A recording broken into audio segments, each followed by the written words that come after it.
Dažnai kalbama, kad pastatai yra vieni didžiausių teršėjų. Kodėl taip yra ir ką daryti, kad tos taršos išvengti? Iš tikrųjų, su statybos sektoriumi skaičiuojama, kad anglies dvideginio emisijos sudaro labai didelę dalį, 40% pasaulinių anglies dvideginio emisijų.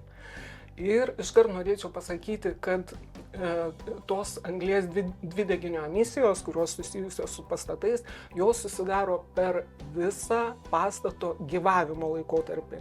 Didžiausia jų dalis susidaro tada, kai pastatas yra naudojamas, būtent kai naudojama energija pastato šildymui, vėsinimui, apšvietimui. O kita dalis anglies dvideginio emisijų, jinai yra mažesnė, bet ji susidaro dar nepradėjus pastato naudoti, dar prieš jo pastatymą. Tai vat, kai šnekame, kaip sumažinti tą taršą anglies dvideginio emisijas, kurios susidaro pastatą naudojant, tai tiesiog reikia statyti ir projektuoti pastatus, kurie būtų šilti, šiltas apvalkalas, kad naudojama energija, šiluma neišeitų per kiaurą pastatą. Tai šiuo požiūriu reikia naudoti gerą šilumos izoliaciją ir, sakykime, mes kaip gamintojai tiekiame izovervatą, kurios šiluminiai parametrai yra labai geri. Kiti žingsniai tai ir energiją taupantis langai, ir atsinaujinantis energijos šaltiniai, kad būtų integruoti į pastatą. Žodžiu, tų žingsnių yra daug, reikalavimai yra išdėstyti mūsų statybos normose ir manau, kad šiuo požiūriu Lietuvoje yra tikrai nemažai daroma, gana griežti reikalavimai. Mes dabar statome pastatus, kurie yra beveik energijos nevartojantis, tuo jie turės būti visai netaršus. Tai šitoje daly, tik manyčiau, iš tikrųjų yra problema sprendžiama. O vat būtent apie anglies dvideginio emisijas, kurios, kaip sakiau, susidaro dar nepradėjus naudoti pastatą, jos yra susijusios su statybinėmis medžiagomis, konstrukcijomis ir žaliavų išgavimas, jų atvežimas į gamyklą, statybos produktų pagaminimas ir taip toliau visuose etapuose taip pat yra naudojama energija, taip pat susidaro anglies dvideginio emisijos. Ir Lietuvoje dar tik kuriama metodologija, kaip jas suskaičiuoti, kaip jas įvertinti. Principai yra žinomi, kurių reikėtų laikytis, tai yra naudoti statybinės medžiagas, kurios gaminamos iš perdirbtų žaliavų, pakartotinai naudojamas medžiagas, lengvų konstrukcijų sprendimus, taip pat naudoti medžiagas, kurios arba sugeria anglies dvideginį, arba anglies dvideginio emisijos yra mažos.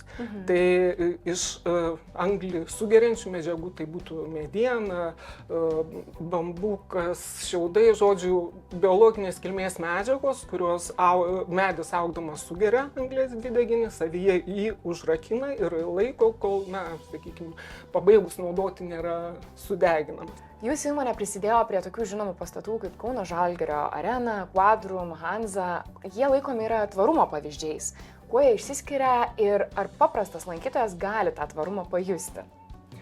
Taip, Žalgirio arena, Quadrum verslo centras, jie šiek tiek anksčiau statyti pastatai, tačiau tvarumo požiūriu labiausiai paminėčiau galbūt akustinį komfortą, nes mes prisidėjom ir įvairiom medžiagom ir sprendimais, tačiau didelis dėmesys buvo būtent skirtas akustikai.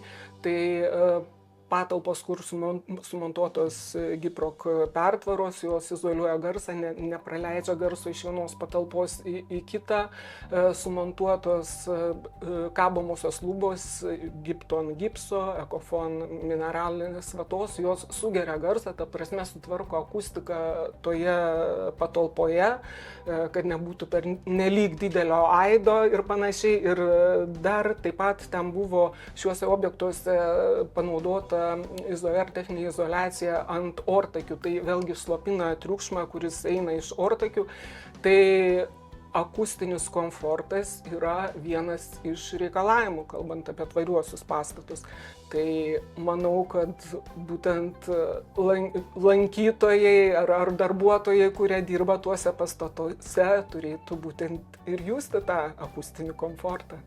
O kai kalbame apie didelius komercinius pastatus, labai svarbi yra šilumos izoliacija, ar ne? Taip, iš tikrųjų ir, sakykime, vienas iš paskutinių tvariųjų pastatų sertifikuotų pagal vieną iš žaliųjų pastatų sertifikavimo sistemų, BREEAM sistemą, tai Hansa verslo centras Mėmelio miestelėje, Klaipėdoje. Tai ten buvo panaudota izoverbata itin gerų šiluminių parametrų ir būtent šiluminis komfortas, tai vėlgi vienas iš reikalavimų sertifikuojant žaliuosius pastatus, nes yra tokia kategorija žaliuosiuose pastatuose kaip sveikata, gerovė, tai vat šiluminis komfortas, akustinis komfortas, būtent įeina iš vieną reikalavimų, kurie yra keliami tvariesiems žaliesiems pastatams.